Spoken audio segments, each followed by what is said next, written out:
Paris and London, two of the largest capital cities in Europe. They're both large economic and touristic metropoles. These are two of the most cosmopolitan cities on the planet. But when everyone has their own traditions and ways of life, cosmopolitanism can sometimes cause problems.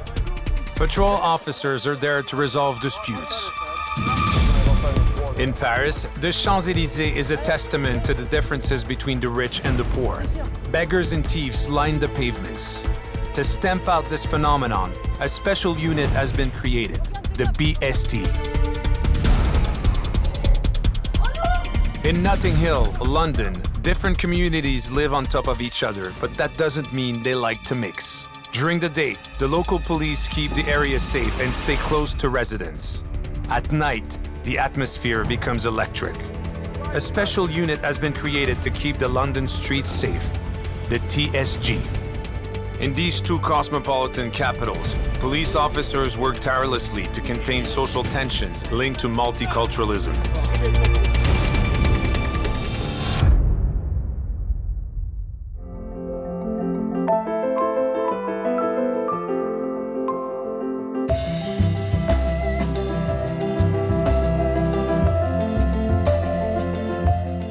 Paris, the Champs-Élysées, the most beautiful street in the world. It stretches along 2 kilometers between Place de la Concorde and Place de l'Étoile.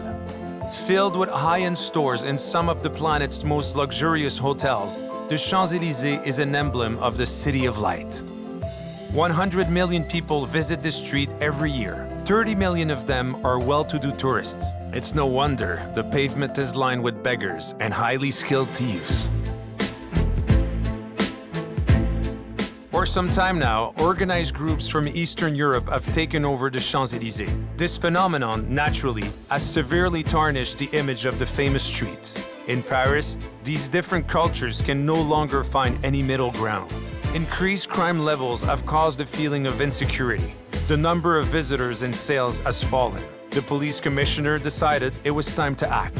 A special unit was created, the BST, the Special Field Unit. 25 police officers patrol the street 24/7 fighting crime, curbsider dealing, and tourist traps. Beggars and thieves are quickly losing ground.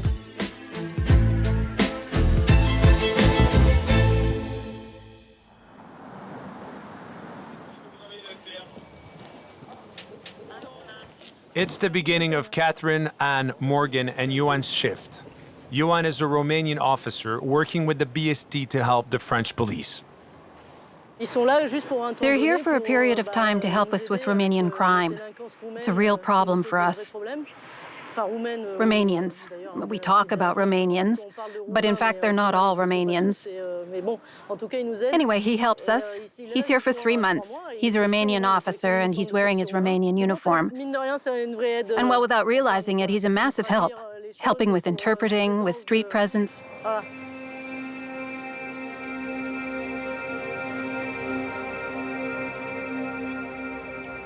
It's early in their shift. There's not a lot to report yet.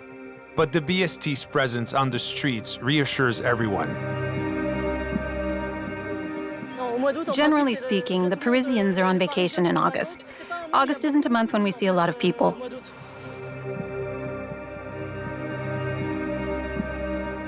But the quiet patrol will soon be interrupted.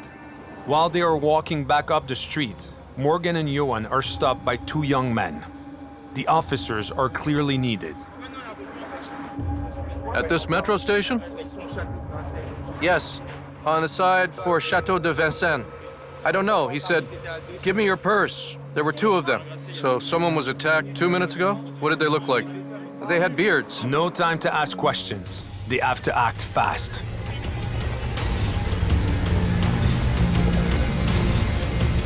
Apparently, a woman was assaulted by two men about 2 minutes ago, so we've come down here quickly from the station to investigate.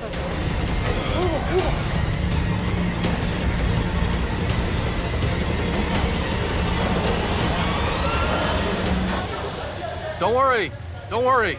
Take it easy. It's not a fight. Appearances can be deceiving. The two bearded men, the supposed attackers, are actually undercover Metro police officers. Their camouflage seemingly works well. The two women who have been arrested look like tourists, but they are in fact well-known thieves. This one opened the woman's bag, rifled through it, and stole her wallet. Theft at gunpoint in Reunion. They're both Chilean. They're not tourists. They're pickpockets who come to Europe, travel around Europe during the summer, and rob tourists in all the countries. Chileans, Mexicans, Peruvians. The two Chilean women are part of a South American network of criminals. These criminal organizations plague the entire continent. So that went well? Well, yeah, it went all right. It went fine. Now we're checking that there haven't been any other thefts associated with them.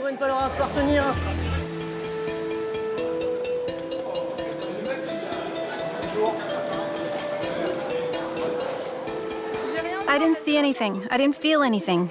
It was the officers who told me that something was missing from my bag. The Metro officers rely on the BST support.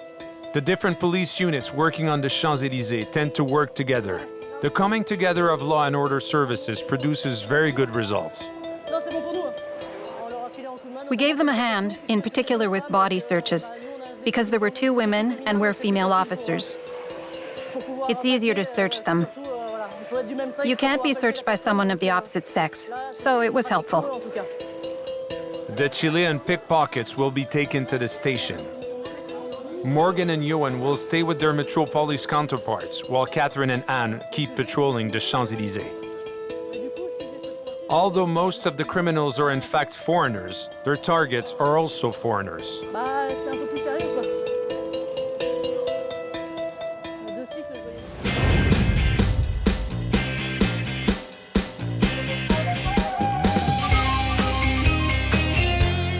London, Europe's largest metropole.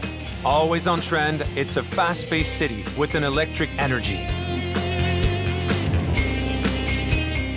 The city has somehow maintained its traditions while also leaping into modern life, but it hasn't left behind its Briticisms.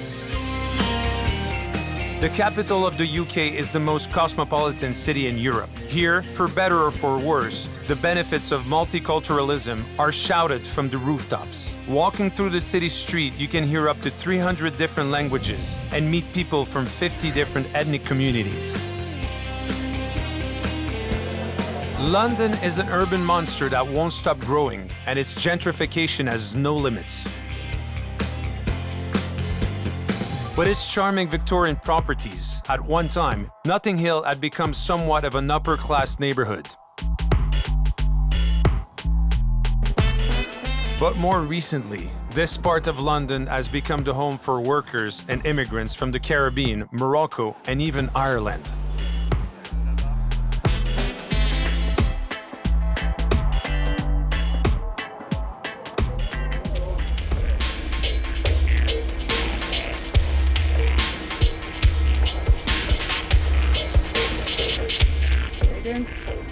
Today, Braid is behind the steering wheel on patrol in Notting Hill. She's got Kathy and Carlos to keep her company. Carlos is a police community support officer who was born and raised in this neighborhood before it became a hotspot for the wealthy. Like many young adults in the area, he knows that he could have turned out differently. He was recruited by the Met because he knows this area like the back of his hand. A valuable asset. He patrols these working-class streets. If you're not from here, you're not necessarily welcome. An outsider has just learned that for himself. Yeah, good. Someone's come in the early hours of the morning and smashed car windows. We'll check on it when we go back to the office. It's obviously been dealt with. But they're saying it's happening a lot, so we'll keep an eye on it. Is it any more than one, or is it just this one? Apparently he smashed mine and two more down the road. Okay. was just up in one of the flats, and when I came down, the windows were smashed. So I don't really know. Apparently, some crazy guy who lives around here, he just like smashed 3 cars, and this was one of them, unfortunately. Went to the road, heard the guy. He had a big chain on him, and he went to the front and bang. I was like, what the fuck? This man lives here. This type of out-of-the-blue violence happens every day. All the time. Bike theft, everything. Meaning like gun crime, knife crime. There's a lot of knife crime recently. Just all fucked up. This area's fucked up. It's changed within the last 15 years. I had friends who died, who got stabbed in Portobello recently, stabbed in the neck. This was all fucked up. Literally, he died on the scene. Area's terrible, really. Here, unfortunately, is France's tragic death is nothing out of the ordinary. Every month, the police have to deal with murders and stabbings on streets that ideally need a heavier police presence. But the officers are risking their lives by being here.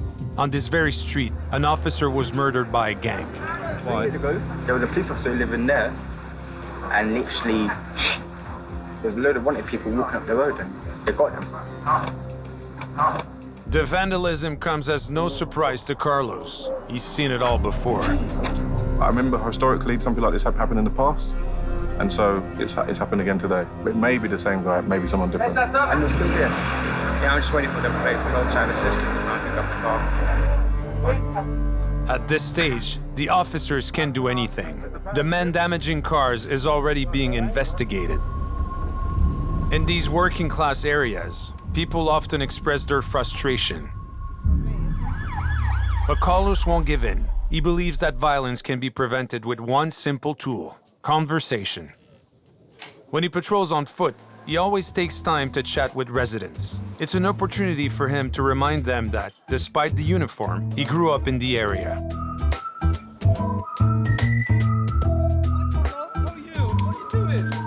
A surprising fact about the police in the UK, they don't carry guns. Carlos doesn't think they'd be useful anyway, not even in dangerous neighborhoods like this one. The only thing I have is my radio and my communication. Yeah. There is still that little bit of respect that you are doing this job unarmed. Personally, it takes more balls to patrol with nothing. Because definitely, yeah, that's my personal opinion. It's proof of the brave risk they take, but it also sends a clear message to criminals. The police in the UK avoid physical confrontation at all costs. To reduce tension, Braid and Carlos never miss the chance to lighten the mood. Go on, you Arsenal! Yes! Arsenal!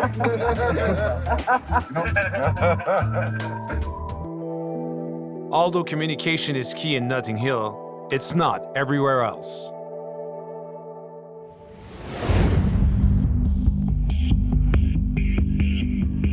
In Paris, BST officers have to contend with both tourist traditions and those of the Romani travelers lining the street. Every day, Catherine and Anne endeavor to reduce the number of beggars camped out on the street. They're not always innocent people living in poverty.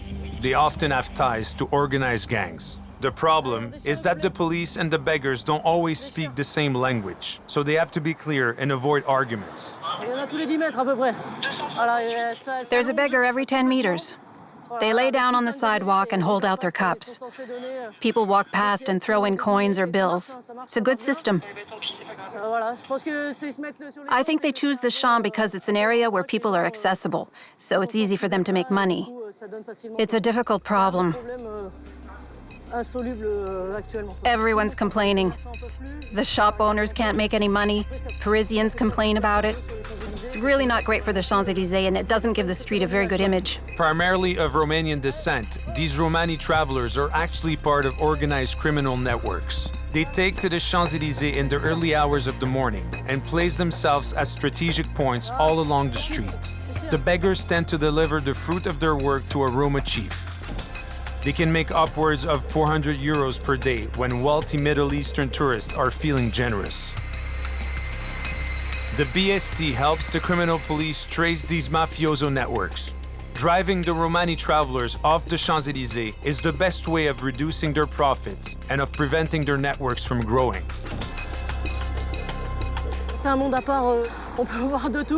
It's another world. We see all kinds of stuff. Incredible contrast, total misery with people begging and wealthy people side by side on the Champs-Élysées. The two worlds might well collide, but that doesn't mean they get along. The police is trying to prevent the Champs-Élysées from turning into a lawless urban jungle. Over the past few years, rickshaws from Thailand, known as tuk-tuks, have also begun lining the street. Yet another introduction changing Paris's image. In particularly busy tourist periods, they set up in prohibited areas. But Paris isn't Bangkok. There's not a lot of on-street parking. But now, Catherine and Anne can give them an on-the-spot fine, preventing fines from going unpaid. Hello? That's not allowed. Do you have ID?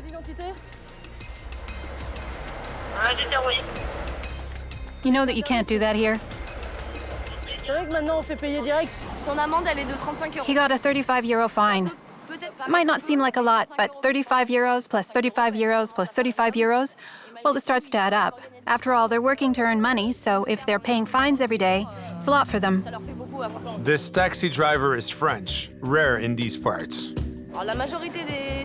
Most tuk-tuks are from Eastern Europe, about 90%. This individual isn't. He produced his French national ID card. So I think he's employed by a French company to do this job. Just so you know, we're coming down hard on tuk-tuks. Goodbye.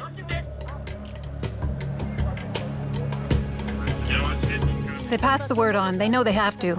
It's the same for everyone. The law's the same for everyone. Although the Champs-Élysées welcomes tourists and workers from all over the world, BST officers have to remind people that only French law prevails. Showing people that we're present. So important. That's why our unit was created for the Champs-Élysées, to show people that the police are here. It's also why we patrol on foot. We're twice as visible on foot as in cars. That's why our unit was created. That's why we're here. When police presence isn't enough to prevent crime, these large European capitals can turn to special units. In London, if there's an emergency or serious situation, patrol units can click the red button on their radio to get immediate backup from a specialist task force, the Territorial Support Group, or TSG.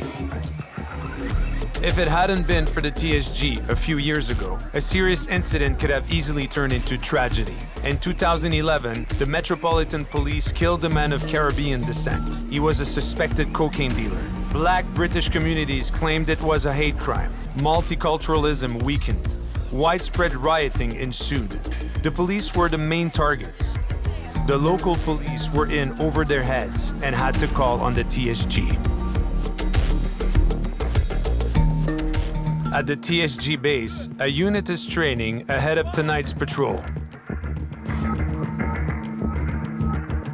In the team, Adele, Ish, and George, under Sergeant Paul Perversi's command.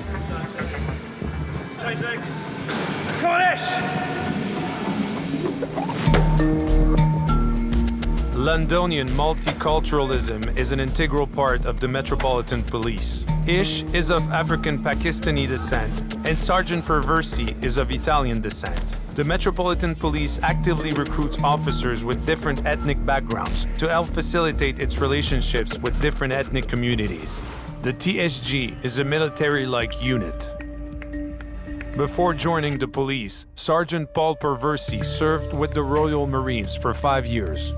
It's high-intensity training designed to use all the major muscle groups because part of our duties is public order. So we might need to run a certain distance very quickly in full kit with the shields, flameproofs, NATO helmets, communication, all that other sort of stuff, fire extinguishers. So the training is a reality training to the guys' fitness and the high standards that we on the TSG expect. The TSG is one of the only police units in the world that combines a foot patrol team and an anti-riot unit. Working on the front line, they're exposed to extremely violent situations, and so have to keep a higher level of fighting spirit and composure than most police officers. Kit. A TSG officer, a riot squad officer, is the ability to run at least 1,000 metres in full public order kit in under 6 minutes. With my officers and myself, I'm going to do a 1,000-metre shield run. So full kit with a shield, probably weigh 30 kilograms on top. With this amount of weight on them, the challenge seems impossible. Yet, they put themselves through it every day to make sure they're always ready to roll into action. Tonight, if any of the team takes more than 6 minutes to run the kilometer, they'll be left behind. Paid for this shit. 5, 4, 3, 2, 1. 1 kilometer. That's 3 laps of the base. Good pace, good pace. Out of the 30 kilograms of kit, the shield itself weighs 17 kilos. The imbalance could cause a fall and make them lose time on the clock. Finish 2, 2, 4, come on! Keep going!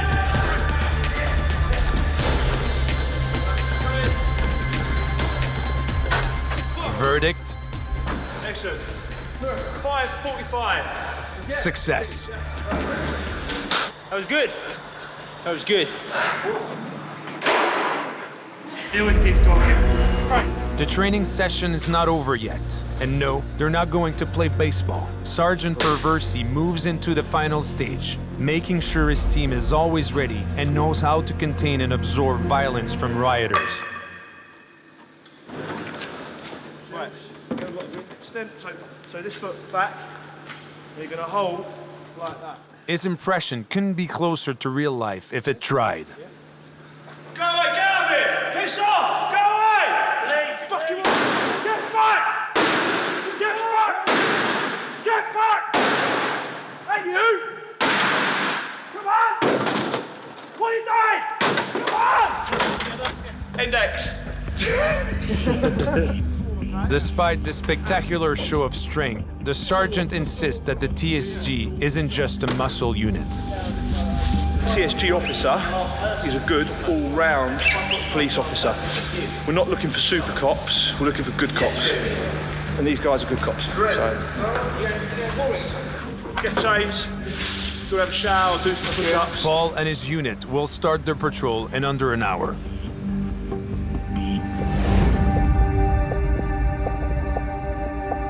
Following complaints from foreign ambassadors and tour operators, the Champs-Élysées BST officers now also have a duty to protect tourists. On average, 80,000 tourists walk up and down the Champs-Élysées every day. Today, the Lido Cabaret will welcome Chinese tourists. To keep an eye on these Asian tourists, BST agents Kamel, Tiffaine, and Jerome are on the scene. Today's operation is one of the most important for BST officers. Any pickpocketing could significantly affect the Lido's turnover and provoke serious diplomatic incidents. I think that's it. A first motor coach has just arrived carrying Chinese tourists.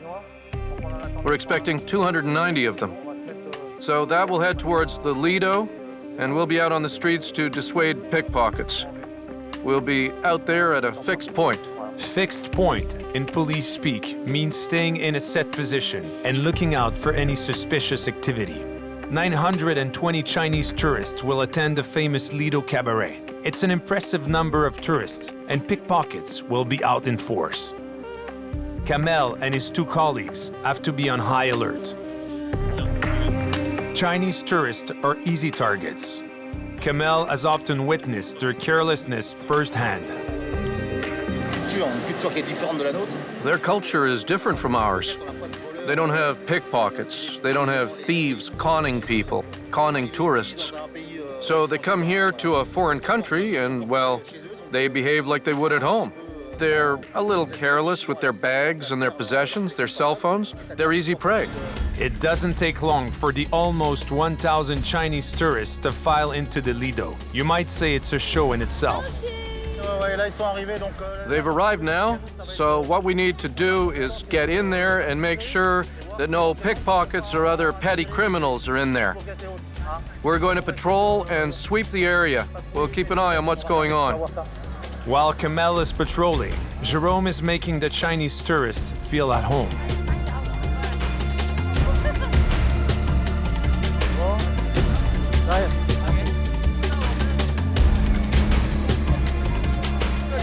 It's part of the folklore.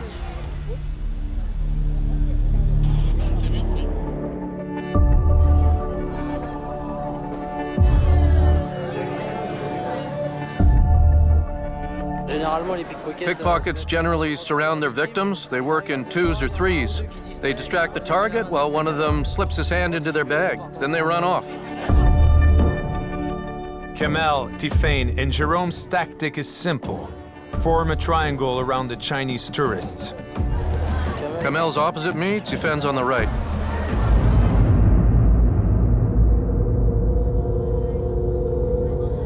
There might already be pickpockets in the area. To keep alert, the officers change position regularly to surprise them. Tifain already ejected a miner in shorts. He was working the crowd. She moved him and his mother along. His mother crossed over there and he went out that way. Yeah, he was a miner. We recognized him. He's often here. Just a pickpocket. He spotted the group and was moving in when I asked him to leave. Cleaning up the area is even more difficult when most of the pickpockets are minors. It's harder to spot criminals when they're shorter than you. The problem is, given how many people there are, kids can come in and steal things from bags and we don't even see them. They're too short. That's why we move around all the time. So that's it. Everyone got inside the venue for the beginning of the show. It's supposed to start in 15 minutes. We'll be back at the end of the show at 10:30 to do the same job, but as they're leaving. Yep, so 920 tourists have made it into the Lido. They're probably seated now. It went well. We secured their entry. We're leaving now.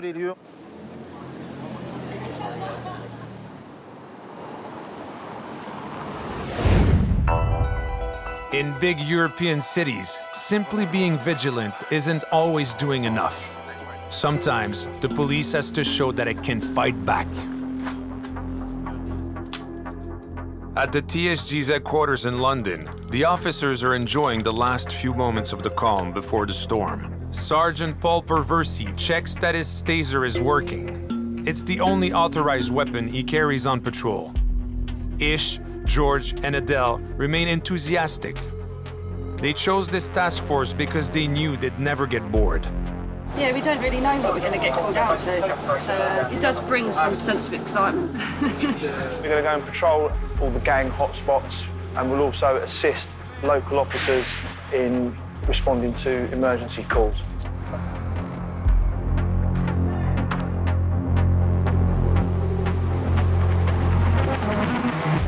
TSG units can generate their own missions. They can work as backup as well as free units. It's gonna be a long night. A long night. George is kidding around, but Paul and his unit often work 17 hours in a row. Luckily for them, their intensive training allows them to keep up the pace without too many difficulties. They are patrolling the most difficult and dangerous areas of Notting Hill.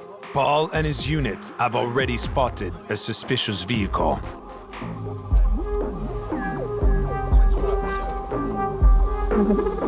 This vehicle's got no registered keeper, so no one owns this vehicle. In England, we can stop any vehicle for any reason.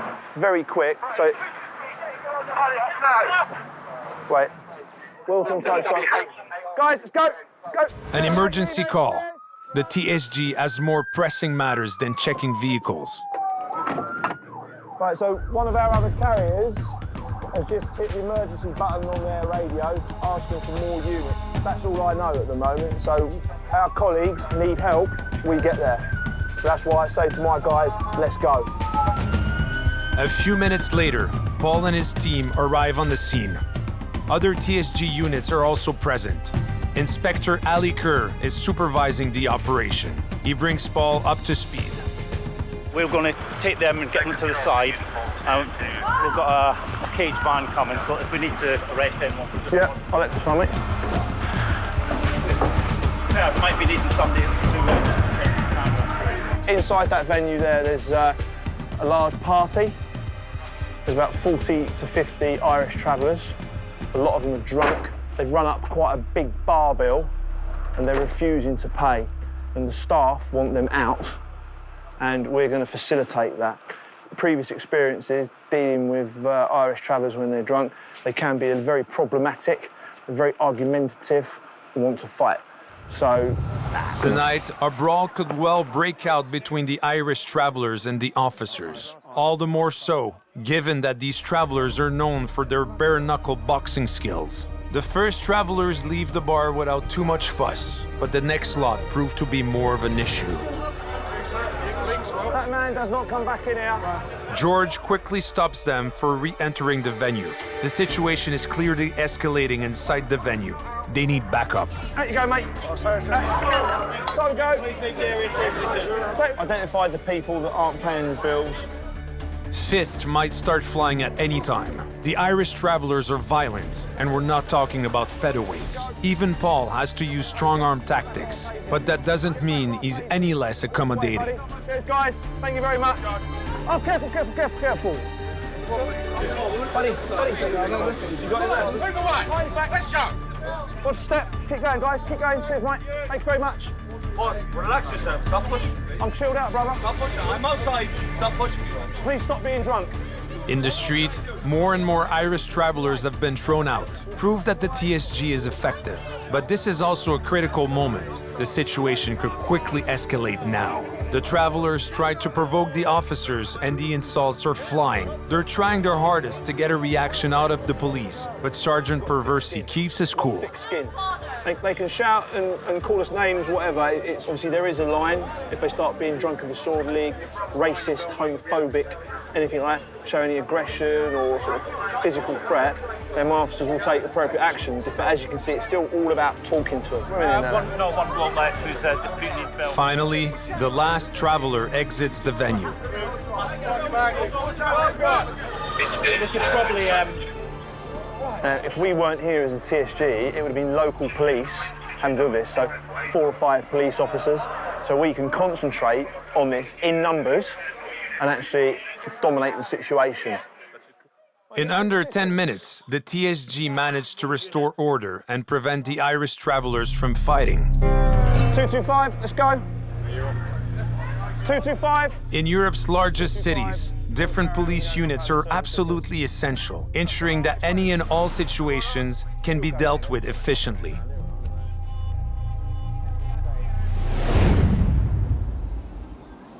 In Paris, Catherine's BST unit is heading back down the Champs-Élysées towards the police station. Shift's over in 15 minutes. That's it for today. But there are still 15 minutes before she can hang up her uniform. And on the Champs-Élysées, you never know what might happen. On the way back to the station, Anne sees someone she knows. He's head of security at Fouquet's. Fouquet's is the most famous restaurant on the Champs-Élysées. It soon becomes clear that there's a problem.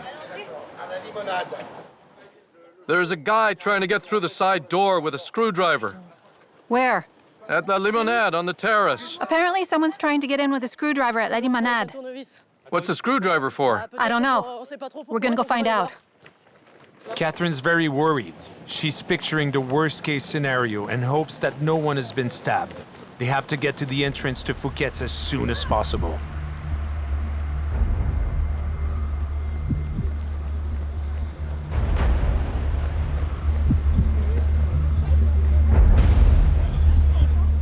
Oh! Morgan! Look out! Morgan! I'm armed! I'm armed! Drop it! Drop it! Drop it!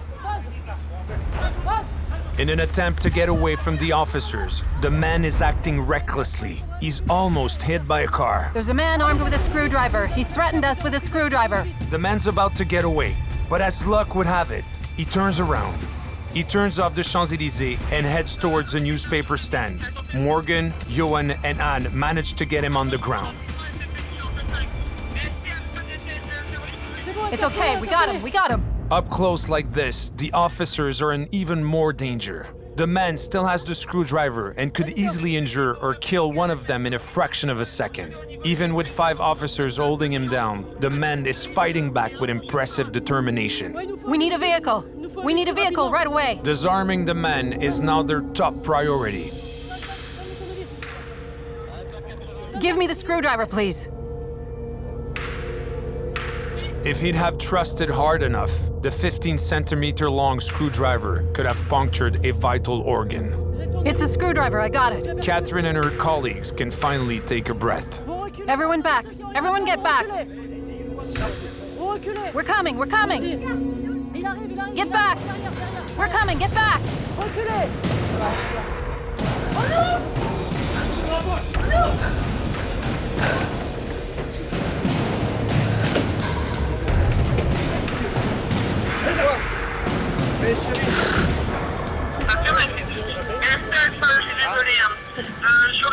I need more information about the individual. Do we know his motive? Why did he want to get into Fouquet's with a screwdriver? Have you been drinking alcohol, sir? No, I didn't have time. Oh, you didn't have time. The 50-year-old man is Romanian. He was trying to steal perfume from the restaurant's boutique. Caught red-handed, the security guards removed him from the premises. Humiliated, he returned to the restaurant armed with a screwdriver. His arrest isn't making him see things clearly. Quite the opposite, in fact. He's boasting to the officers. I could have killed you 10 times. Yeah, don't worry about it. You were knocked out, you were dead, you were finished. Yeah? But I'm not a killer. I'm not a killer. You understand? No, not you. But you could have died. You were completely exposed. My screwdriver was in your stomach. It was in your stomach, in your liver. Yeah, it was in your liver. It was under your belt. I had it under your belt. You almost died. You should thank God. The man continues to openly provoke the officers about the danger he put them in. He might not be aware, but he's making things worse for himself. Come on, let's go. We're not the ones who decide what he gets charged with. For the time being, we're putting threatening individuals with an improvised weapon, threatening police officers too, so that could up his charge. We don't know what his intentions were. We don't really know what he wanted to do. We don't know if he's drunk or if he's mentally unstable. We don't know. They'll have to find out.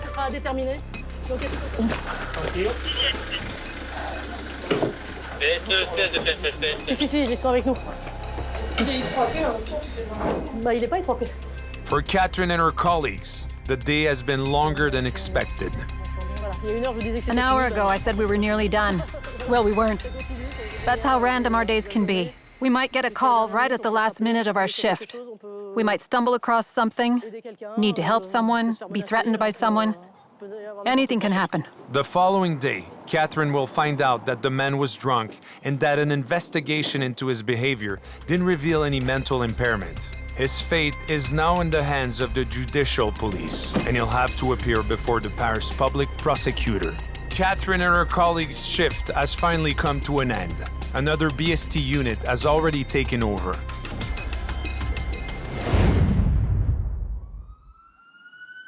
In Notting Hill, black British gangs reign supreme.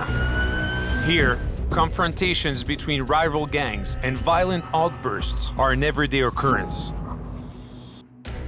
The number of stabbings is on the rise. Easy to obtain and conceal. Knives have become the go-to weapon for gangs. Every night, Sergeant Paul Perversi and his unit lead an unwavering war on gangs. This is the area that we're going to be patrolling now. So we're going to go all around the back streets where all the gangs hang out and see if there's anyone around. TSG officers are constantly investigating. They spend hours and hours watching, questioning, searching and interrogating suspects out in the field, and they never lose their cool. Don't take, that's great. Put your arms down, mate, chill. You were very calm, you were very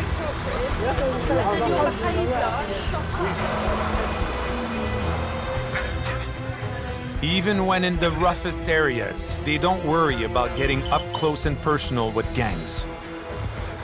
I'm asking you to get out of the car. Listen to what I'm saying. You're detained for the purpose of the search. Chill. Gang members are often very young. What's that on your wrist? What's on my wrist? Sometimes they're even minors. Section 23 search. Wait, on my wrist. Wait. Give me information.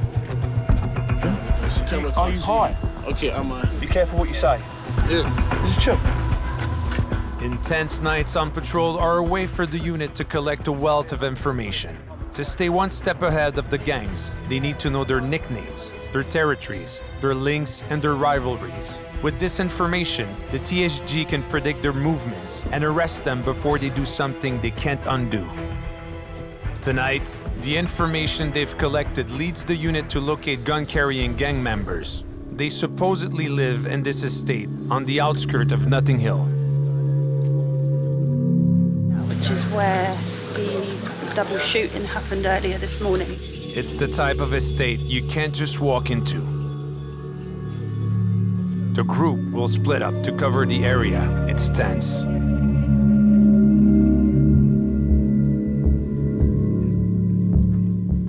Although she's alone and unarmed, Adele isn't nervous. Not scared, you should be aware, because tensions are going to be very high at the moment. Because there is a chance it could be gang-related, the shooting. I'm not saying it is, but there's still a chance. Suddenly, the tension mounts, quicker than Adele was expecting. That's not the sound of a victim being attacked. That's her colleague, Ish.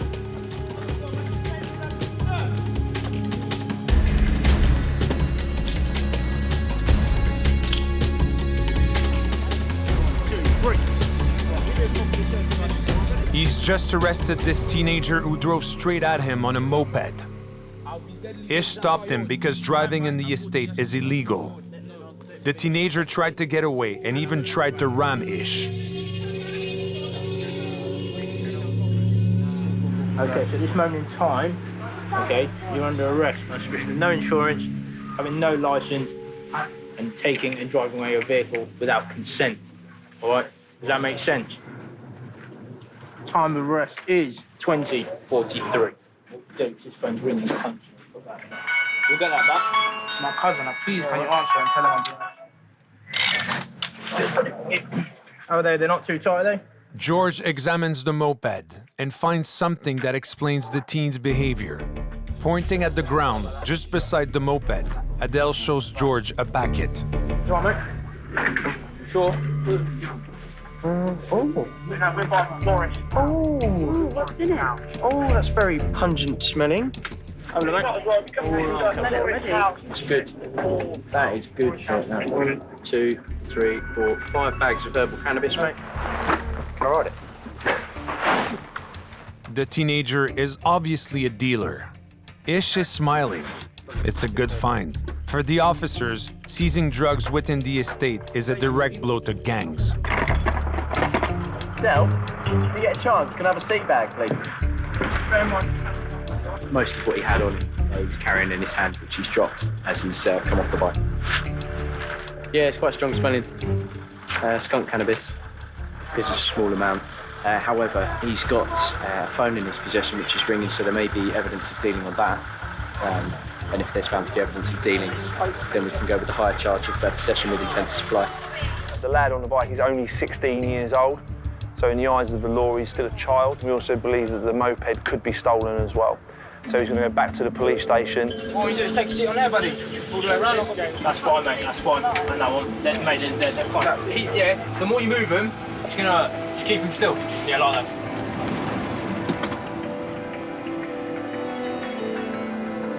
At the same time, George and Sergeant Perversi take the moped back to the station, on foot. Cheers. The TSG officers never miss the chance to wind up their colleagues. The station is only a few minutes away. Once they arrive, George can finally start the engine.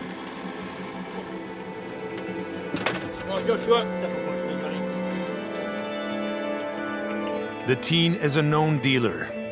But as he's a minor, he'll only get a light sentence. Paul and the rest of the unit are on high alert once again. They've been called out to another emergency mission. Across the channel, Catherine and Anne have also received an emergency call. They're heading to a luxury hotel, popular with wealthy tourists. Within the hotel's walls, it seems that wealthy tourists think they're above French law. Apparently, a couple was arguing and it escalated. There might have been some violence, something like that. We're going to check it out and see what's going on.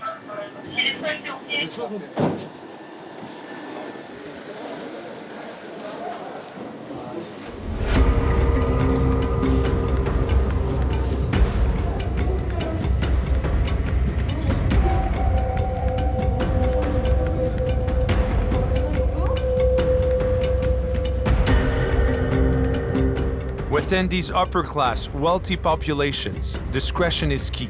No one wants their reputation to be sullied. The officers have to be as discreet as possible. Prince's right-hand man asked me what was going on. Having police officers here isn't good for our reputation. It's not very reassuring. So I asked my colleague downstairs to set them up in an office. We've got royal families here. It's already tense here with what's going on in the news, and such a large police presence is really not good for us. It's the first time this has happened. I'm quite shocked myself to see so many people.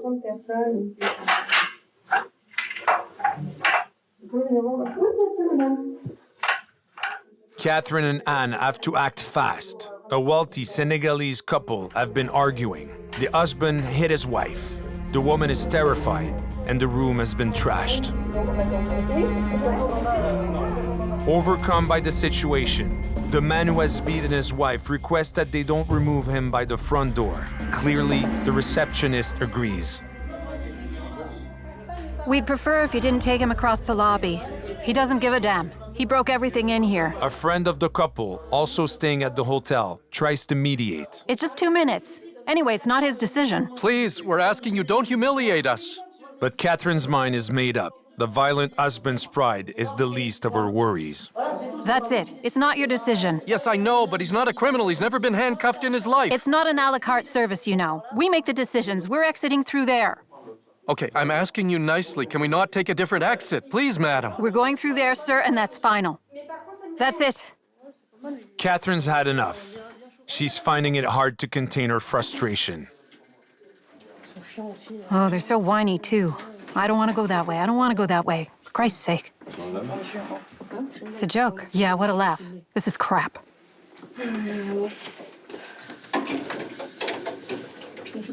The door's broken. The lock and everything? Yeah, the housekeeper noticed. The victim is covered in bruises. Having female officers present seems to reassure her. Despite her apparent state of calm, she's still in shock.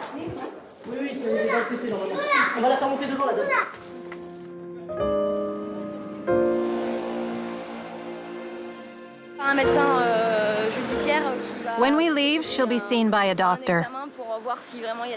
They'll check to see if it's anything serious, if she has a head injury. Because she has bruises and marks on her skull and neck.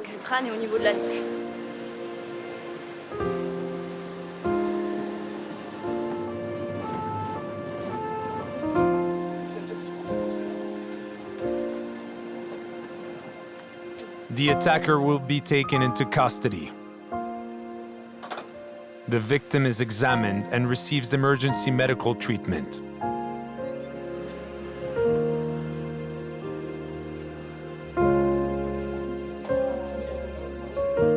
Catherine keeps her cool, but it's not how she feels under the surface. He really went off on his wife, and then played the victim with us. I don't have a lot of patience for things like this. It really winds me up. The victim is transferred to the hospital for further tests. This is the type of drama Catherine and her team often have to deal with.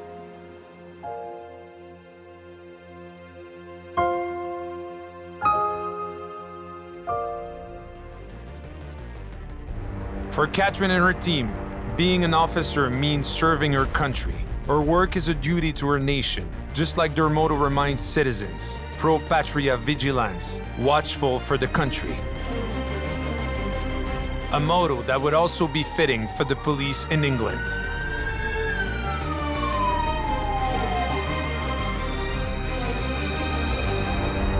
Tirelessly patrolling the streets of London is an unwavering duty for Paul and his colleagues. In European capitals, like London and Paris, multiculturalism forces police officers to adapt to new forms of crime. They keep a watchful eye over their countries to ensure that cultural diversity always remains a positive aspect of life. Without these officers, Paris and London would not be the safe cities they are.